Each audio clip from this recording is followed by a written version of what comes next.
নমস্কার, আপনারা শুনছেন প্রণমামী জগৎ জননী থেকে।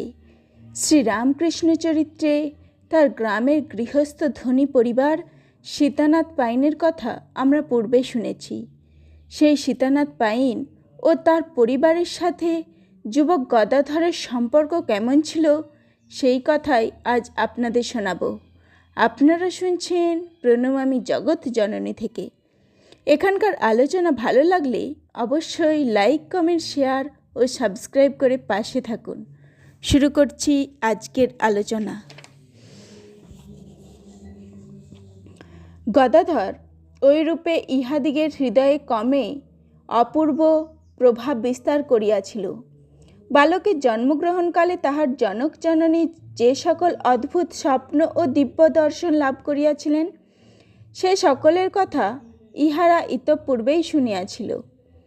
আবার দেবদেবীর ভাবাবেশে সময়ে সময়ে তাহার যেরূপ অদৃষ্টপূর্ব অবস্থান্তর উপস্থিত হয়, তাহাও তাহারা স্বচক্ষে দর্শন করিয়াছিলেন। সুতরাং তাহার জ্বলন্ত দেবভক্তি তন্ময় হইয়া পুরাণ পাঠ, মধুর কণ্ঠে সঙ্গীত এবং তাহাদিগের প্রতি আত্মীয়ের ন্যায় সরল উদার আচরণ যে তাহাদিগের কোমল হৃদয়ে এমন অপূর্ব ভক্তি ভালোবাসার উদয় করিবে, ইহা বিচিত্র নহে। আমরা শুনিয়াছি ধর্মদাস লাহার কন্যা প্রসন্নময়ী প্রমুখ বর্ষীয়সী রমণীগণ বালকের ভিতরের বাল কপালের দিব্য প্রকাশ অনুভব করিয়া তাহাকে পুত্রের অধিক স্নেহ করিতেন এবং তদপেক্ষা স্বল্প বয়স্কা রমণীগণ তাহাকে ওইরূপে ভগবান শ্রীকৃষ্ণের অংশ সম্ভূত বলিয়া বিশ্বাস করিয়া তাহার সহিত সখ্যভাবে সমৃদ্ধা হইতেন। রমণীগণের অনেকেই বৈষ্ণব বংশে জন্মগ্রহণ করিয়াছিলেন এবং সরল কবিতাময় বিশ্বাসী তাহাদিগের ধর্মজীবনের প্রধান অঙ্গ ছিল। সুতরাং অশেষ গুণসম্পন্ন প্রিয়দর্শন বালককে দেবতা বলিয়া বিশ্বাস করা তাহাদিগের পক্ষে বিচিত্র ছিল না। সে যাহা হউক, ঐরূপ বিশ্বাসে তাহারা এখন গদাধরের সহিত মিলিতা হইয়া তাহাকে নিঃসংকোচে আপন আপন মনের কথা খুলিয়া বলিতেন এবং অনেক বিষয়ে তাহার পরামর্শ গ্রহণ করিয়া উহা কার্যে পরিণত করিতে চেষ্টা করিতেন। গদাধরও তাহাদিগের সহিত এমনভাবে মিলিত হইত যে অনেক সময়ে তাহাকে তাহাদিগের রমণী বলিয়া মনে হইত। গদাধর কখনো রমণীর বেশভূষা ধারণ করিয়া তাহাদিগের নিকটে বিশেষ বিশেষ নারী চরিত্রের অভিনয় করিত। ওইরূপে শ্রীমতী রাধারানীর অথবা তাহার প্রধানা সখীবৃন্দার ভূমিকা গ্রহণ করিবার কালে তাহারা তাহাকে অনেক সময় রমণীর বেশভূষায় সজ্জিত হইতে অনুরোধ করিতেন। বালকও তাহাদিগের ওই অনুরোধ রক্ষা করিত। ওই সময়ে তাহার হাব ভাব, কথাবার্তা, চালচলন প্রভৃতি অবিকল নারীর ন্যায় হইত।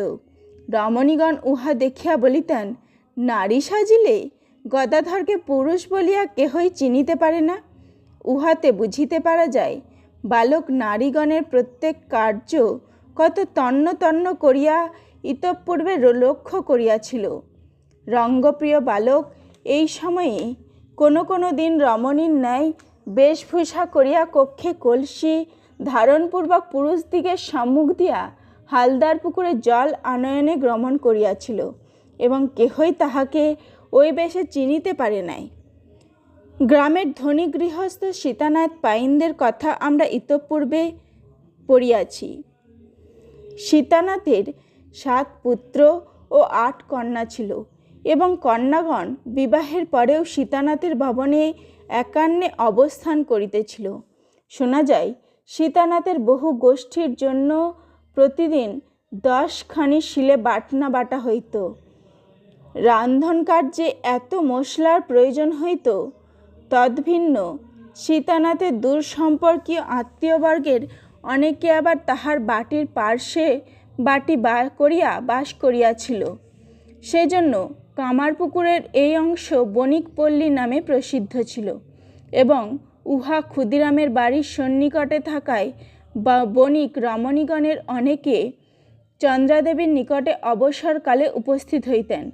বিশেষত আবার সীতানাথের স্ত্রী ও কন্যাগণ। সুতরাং গদাধরের সহিত ইহাদের এখন বিশেষ সৌহৃদ্য উপস্থিত হইয়াছিল।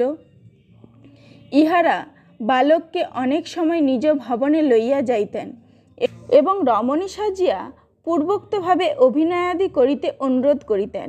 অভিভাবকগণের নিষেধে তাহাদিগের আত্মীয়া রমণীগণের অনেকে তাহাদিগের বাটি ভিন্ন অন্যত্র যাইতে পারিতেন না, এবং সেজন্য গদাধরের পাঠ ও সঙ্গীতাদি শ্রবণ করা তাহাদিগের ভাগ্যে ঘটিত না বলিয়াই বোধ হয় তাহারা বালককে ওই নিজ ভবনে যাইতে নিমন্ত্রণ করিতেন।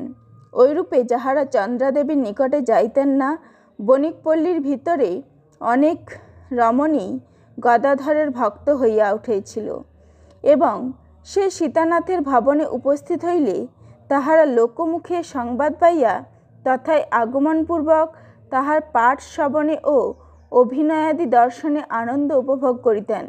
বাটির কর্তা সীতানাথ গদাধরকে বিশেষ রূপে ভালোবাসিতেন, এবং বণিকপল্লীর অন্যান্য পুরুষেরাও তাহার সদ্গুণ সকলের সহিত পরিচিত ছিলেন।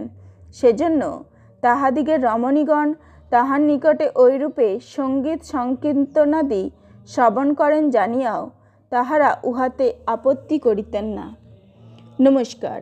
এতক্ষণ প্রণমামী জগৎজননীর সাথে থাকার জন্য আপনাদের অসংখ্য ধন্যবাদ।